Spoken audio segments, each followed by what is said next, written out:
जय श्री राधे कृष्ण। आप सभी का हमारे YouTube चैनल पे बहुत बहुत स्वागत है। आइए सुनते हैं वैशाख पूर्णिमा बुद्ध पूर्णिमा की कथा।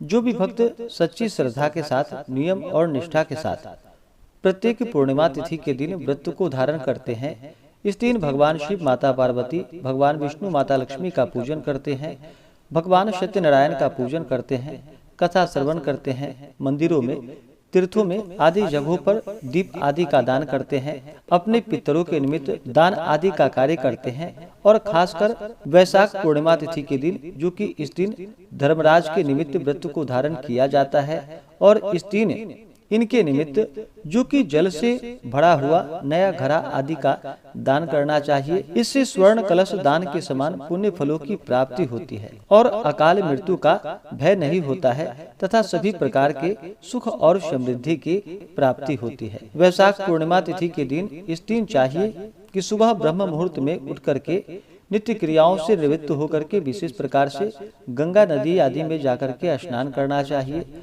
वहाँ पे अगर स्नान ना कर पाए तो घर के नहाने के पानी में ही थोड़ा सा गंगा जल मिला करके वरुण देवता का और माता गंगा का स्मरण करते हुए स्नान करना चाहिए। शुद्ध वस्त्र धारण करना चाहिए। जो भी व्रत रखने वाले हैं उन्हें व्रत का संकल्प लेना चाहिए। वैशाख पूर्णिमा को, जो कि इस दिन को बुद्ध पूर्णिमा के नाम से भी जाना जाता है, इस दिन भगवान बुद्ध के अवतरण दिवस के रूप में इस दिन को मनाया जाता है। और इस दिन पूरे विधि विधान के साथ भगवान बुद्ध का भी पूजन किया जाता है। भगवान बुद्ध ने जो कि लोगों को सत्य और अहिंसा का मार्ग दिखाया, वैशाख पूर्णिमा को ही बुद्ध का निर्वाण हुआ था। इस दिन भगवान बुद्ध के अनुयायी इस दिवस को बहुत ही धूमधाम के साथ मनाते हैं। भगवान बुद्ध जो कि भगवान विष्णु के ही अवतार माने जाते हैं, इसलिए इस दिन भगवान बुद्ध का भी पूजन करने का विशेष महत्व होता है। तो आइए सुनते हैं वैशाख पूर्णिमा की कथा। अगर आप पूर्णिमा तिथि के उपलक्ष्य में ब्राह्मण दक्षिणा, अन्नदान, वस्त्रदान आदि के लिए देना चाहते हो तो आप अपने श्रद्धा और सामर्थ्य के अनुसार हमें डिस्क्रिप्शन में जाकर के वहां से गूगल पे, फोन पे या अकाउंट नंबर के माध्यम से आप अपने श्रद्धा और सामर्थ्य के अनुसार हमें ब्राह्मण दक्षिणा प्रदान कर सकते हैं। तो आइए सुनते हैं वैशाख पूर्णिमा की कथा। तो बोलिए प्रेम से भगवान भोलेनाथ की जय, माता पार्वती की जय, भगवान विष्णु की जय, माता लक्ष्मी की जय, सर्वदेवी देवता की जय। द्वापर युग में कि मैया यशोदा ने भगवान श्री कृष्ण से कहा कि हे कृष्ण, तुम सारे संसार के उत्पन्न करता, पोषक तथा उसके संहार करता हो। आज कोई ऐसा व्रत मुझे कहो जिसके करने से मृत्यु लोक में स्त्रियों को विधवा होने का भय न रहे तथा यह व्रत सभी मनुष्यों की मनोकामनाएं पूर्ण करने वाला हो। तब भगवान श्री कृष्ण कहने लगे कि हे माता, आपने बड़ा ही सुंदर प्रश्न किया है। मैं आपसे ऐसे ही व्रत को सविस्तार कहूँगा। सौभाग्य की प्राप्ति के लिए स्त्रियों को 32 पूर्णमासियों का व्रत करना चाहिए। इस व्रत के करने से स्त्रियों को सौभाग्य, संपत्ति मिलती है। यह व्रत अचल सौभाग्य को देने वाली एवं भगवान शिव के प्रति मनुष्य मात्र की भक्ति को बढ़ाने वाला है। यशोदा माता ने कहा कि हे कृष्ण, सर्वप्रथम इस व्रत को मृत्यु लोक में किसने किया था, इसके विषय में मुझे सविस्तार कहो। भगवान श्री कृष्ण कहने लगे कि इस भूमंडल पर एक अत्यंत प्रसिद्ध राजा, जो कि चंद्रहास नाम से पालित अनेक प्रकार के रत्नों से परिपूर्ण कातिका नाम की एक नगरी थी। वहाँ पर धनेश्वर नाम का एक ब्राह्मण रहता था और उसकी स्त्री अति सुशीला रूपवती थी। दोनों ही उस नगरी में बड़े ही प्रेम के साथ रहते थे। घर में धन धान्य आदि किसी भी वस्तु की कोई कमी नहीं थी। उनको एक बड़ा सा दुख था कि उनके पास उनकी कोई संतान नहीं थी। इस दुख से वह अत्यंत दुखी रहते थे। एक समय एक बड़ा तपस्वी योगी उस नगरी में आया। वह योगी उस ब्राह्मण के घर को छोड़कर अन्य सब घरों से भिक्षा लाकर भोजन किया करता था। रूपवती से वह भिक्षा नहीं लिया करता था। उस योगी ने एक दिन रूपवती से भिक्षा न लेकर किसी अन्य घर से भिक्षा लेकर गंगा किनारे जाकर भिक्षान्न को प्रेम पूर्वक खा रहा था कि धनेश्वर ने योगी का यह सब कार्य किसी प्रकार से देख लिया। अपने भिक्षा के अनादर से दुखी होकर धनेश्वर योगी से बोला कि हे महात्मन, आप सब घरों से भिक्षा लेते हैं, परंतु मेरे घर की भिक्षा कभी भी नहीं लेते, इसका क्या कारण है?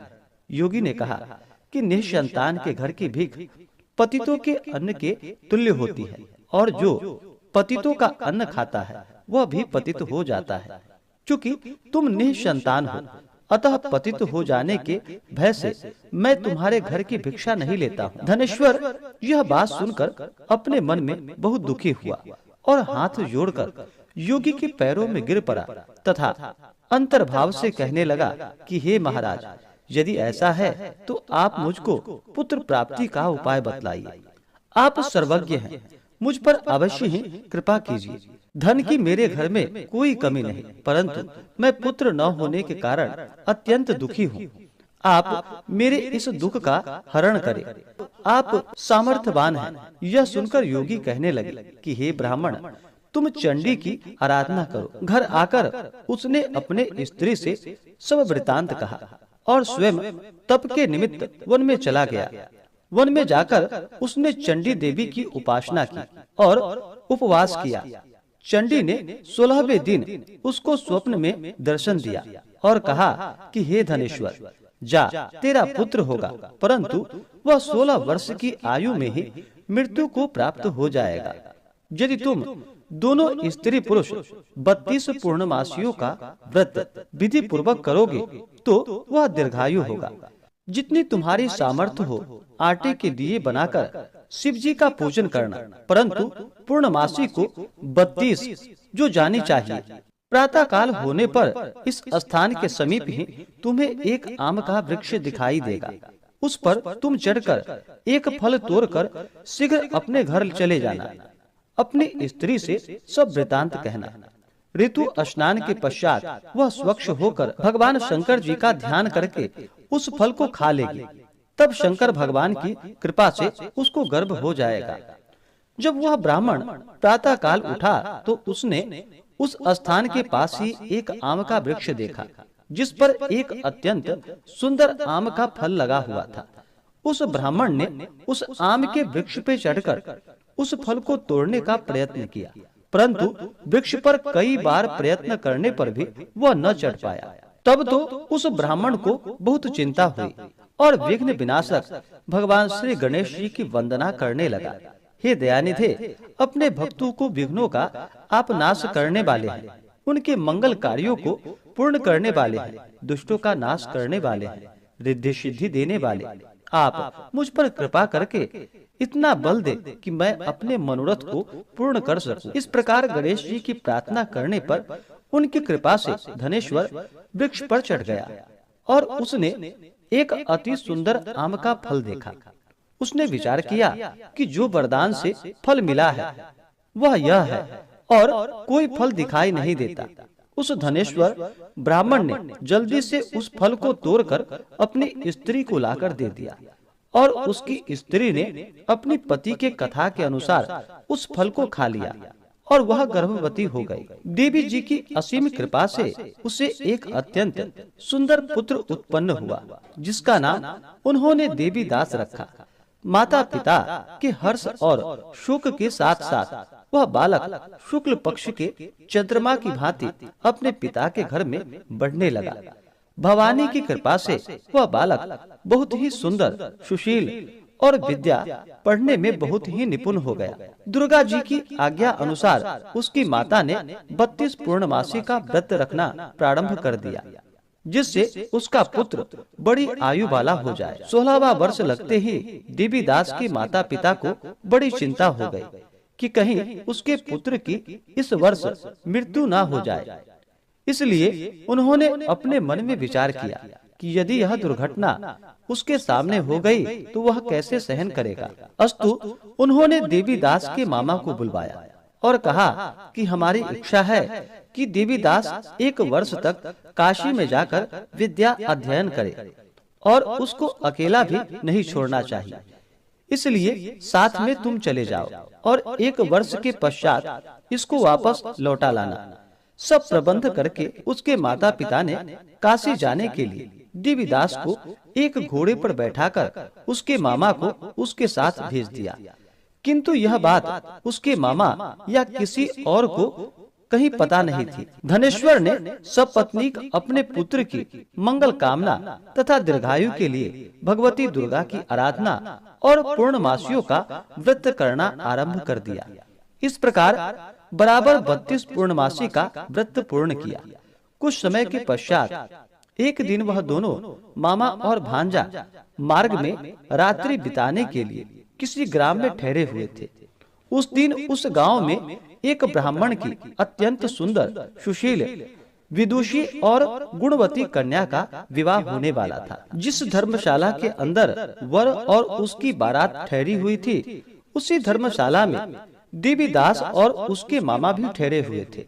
संयोगवश कन्या को तेल आदि चढ़ाकर मंडप आदि का कृत्य किया गया तो लगने के समय वर को धनुवार्त हो गया। अस्तु वर के पिता ने अपने कुटुंबियों से परामर्श करके निश्चय किया कि वह देवीदास मेरे पुत्र जैसा ही सुंदर है, मैं इसके साथ ही लग्न करा दूं और बाद में विवाह के अन्य कार्य मेरे लड़के के साथ हो जाएगा। यह सोचकर देवीदास के मामा से जाकर बोला कि तुम थोड़ी देर के लिए अपने भांजे को हमें दे दो, जिससे विवाह के लग्न का सब कार्य सुचारू रूप से हो सके। तब उसका मामा कहने लगा कि जो कुछ भी मधुपर्क आदि कन्यादान के समय वर को मिले वह सब हमें दे दिया जाए, तो मेरा भांजा इस बारात का दुल्हा बन जाएगा। यह बात वर के पिता ने स्वीकार कर ली। उसने अपने भांजा को वर बनने को भेज दिया और उसके साथ वह विवाह कार्य रात्रि में विधि पूर्वक संपन्न हो गया। पत्नी के साथ वह भोजन न कर सका और अपने मन में सोचने लगा, न जाने यह कैसे स्त्री होगी।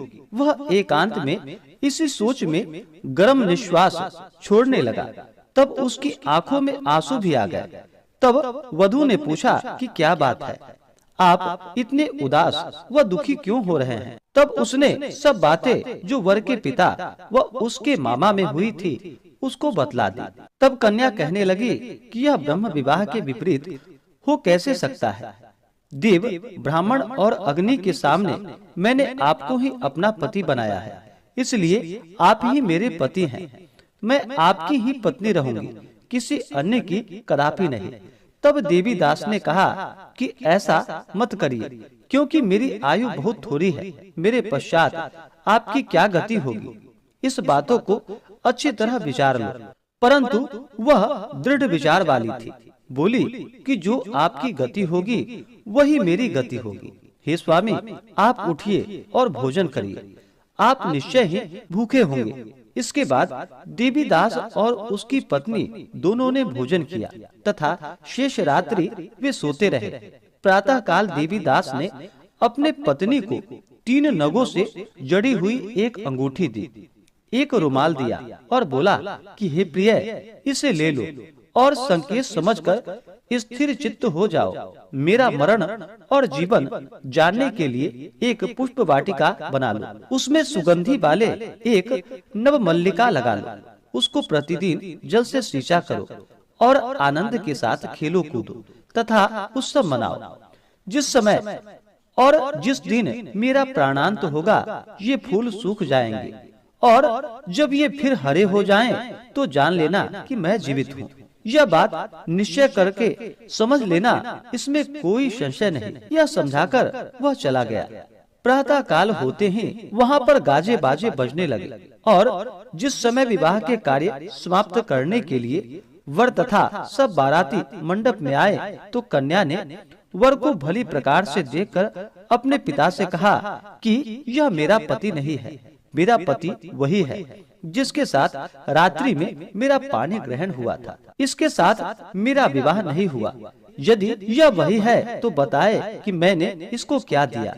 मधुपर्क और कन्यादान के समय जो मैंने भूषणादि दिए थे उन्हें दिखाए, तथा रात में मैंने क्या गुप्त बातें कही थी वह सुनाए। पिता ने उसके कथानुसार वर को बुलवाया। कन्या की यह बातें सुनकर वह कहने लगा कि मैं कुछ नहीं जानता।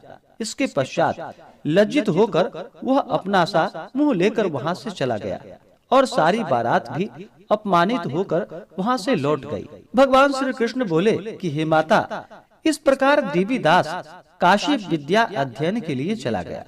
जब कुछ समय बीत गया तो काल से प्रेरित होकर एक सर्प रात्रि के समय उसको डसने के लिए वहां पर आया। उस विषधर के प्रभाव से उसके शयन का स्थान चारों ओर से विष की ज्वाला से विषैली हो गई, परंतु वृत्रराज के प्रभाव से उसको काट नहीं पाया, क्योंकि पहले ही उसकी माता ने 32 पूर्णमासी का व्रत कर रखा था। इसके बाद मध्याह्न के समय स्वयं काल वहां पर आया और उसके शरीर से उसके प्राणों को निकालने का प्रयत्न करने लगा, जिससे वह मूर्छित होकर पृथ्वी पर गिर पड़ा। भगवान की कृपा से उसी समय पार्वती जी के साथ भगवान शंकर जी वहां से आ गए। उसको मूर्छित दशा में देखकर माता पार्वती जी ने भगवान शंकर से प्रार्थना की कि हे प्रभु, इस बालक की माता ने पहले 32 पूर्णमासी का व्रत किया था, जिसके प्रभाव से हे भगवान आप इसको प्राण दान दे। भवानी के कहने पर भक्त वत्सल भगवान श्री शिव जी ने उसको प्राण दान दे दिया। इस व्रत के प्रभाव से काल को पीछे हटना पड़ा और देवीदास स्वस्थ होकर बैठ गया। उधर उसकी स्त्री उसके काल की प्रतीक्षा किया करती थी। जब उसने देखा कि उस पुष्प वाटिका में पत्र पुष्प कुछ भी नहीं रहे तो उसको अत्यंत आश्चर्य हुआ, और जब वह वैसे ही हरी भरी हो गई तो वह जान गई कि वह जीवित हो गए हैं। यह देखकर बहुत प्रसन्न मन से अपने पिता से कहने लगी कि पिताजी, मेरे पति जीवित हैं, आप उनको ढूंढिए। जब 16वां वर्ष व्यतीत हो गया तो देवीदास भी अपने मामा के साथ काशी से चल दिया। इधर उसे उसके ससुर उसको ढूंढने के लिए अपने घर से जाने वाले थे। वह दोनों मामा भांजा वहां पर उसी समय आ गए। उनको आया देखकर उसका ससुर बड़ा ही प्रसन्नता के साथ अपने घर में उसे ले गया। उस समय नगर के निवासी भी वहां पर इकट्ठे हो गए और सबने निश्चय किया कि अवश्य ही इस बालक के साथ इस कन्या का विवाह हुआ था। उस बालक को जब कन्या ने देखा तो वह पहचान ली और कहा कि यह तो वही है जो संकेत करके गए थे। तदुपरांत सभी कहने लगे कि भला हुआ जो यह आ गया, और सब नगरवासी ने आनंद मनाया। कुछ दिन के बाद देवीदास अपनी पत्नी और मामा के साथ अपने ससुर के घर से बहुत सा उपहार आदि लेकर अपने घर के लिए प्रस्थान किया। जब वह अपने गांव के निकट आ गया तो कई लोगों ने उसको देखकर उसके माता पिता को पहले ही जाकर सारी खबर बता दी। तुम्हारा पुत्र देवीदास अपनी पत्नी और मामा के सहित आ रहा है। ऐसा समाचार सुनकर पहले तो उन्हें विश्वास ही नहीं हुआ, किंतु जब और लोगों ने भी आकर उनकी बात का समर्थन किया तो उनको बड़ा आश्चर्य हुआ। लेकिन थोड़ी देर में ही देवीदास ने आकर अपने माता पिता के चरणों में अपना सिर रखकर उन्हें प्रणाम किया, और उसकी पत्नी ने अपने सास व ससुर के चरणों को स्पर्श किए। तो माता पिता ने अपने पुत्र और पुत्र वधू को अपने हृदय से लगा लिया और दोनों की आंखों में प्रेमाश्रु बहने लगे। अपने पुत्र और पुत्र वधू के आने की खुशी में धनेश्वर ने बड़ी भारी उत्सव किया और ब्राह्मणों को भी बहुत सी दान और दक्षिणा देकर ब्राह्मणों को संतुष्ट व उन्हें प्रसन्न किया। भगवान श्री कृष्ण जी कहने लगे कि इस प्रकार धनेश्वर 32 पूर्णमासियों के व्रत के प्रभाव से पुत्रवान हो गया। जो भी स्त्रियां इस व्रत को करती हैं वे जन्म जन्मांतर में वैधव्य का दुख नहीं भोगती और सदैव सौभाग्यवती रहती हैं। यह मेरा वचन है, इसमें कोई भी संदेह नहीं है। यह व्रत पुत्र पौत्रों को देने वाला तथा संपूर्ण मनोकामनाओं को पूर्ण करने वाला है। 32 पूर्णमासियों के व्रत करने से व्रती की सभी इच्छाएं भगवान शिव जी की कृपा से पूर्ण हो जाती हैं। तो बोलिए प्रेम से भगवान श्री कृष्ण की जय, लक्ष्मी नारायण भगवान की जय, भगवान भोलेनाथ की जय, माता पार्वती की जय, सर्व देवी देवता की जय। इसी प्रकार से जो भी भक्त सच्ची श्रद्धा के साथ, नियम और निष्ठा के साथ पूर्णिमा तिथि के दिन व्रत रखते हैं, उनके सभी प्रकार के दुख और कष्ट दूर हो जाते हैं तथा सुख समृद्धि की प्राप्ति होती है। तो आशा करता हूँ कि यह जानकारी आपको अच्छा लगा हो। ऐसे ही ज्ञानवर्धक जानकारियाँ प्राप्त करने के लिए हमारे इस चैनल पे अगर आप नए हैं तो चैनल को लाल बटन दबा करके सब्सक्राइब करें, साथ में बेल आइकन घंटी को दबाएं ताकि मेरे वीडियो का नोटिफिकेशन आपको समय से मिलता रहे। वीडियो को लाइक करें, शेयर करें, सुखी रहें और स्वस्थ रहें। जय श्री राधे कृष्ण। धन्यवाद।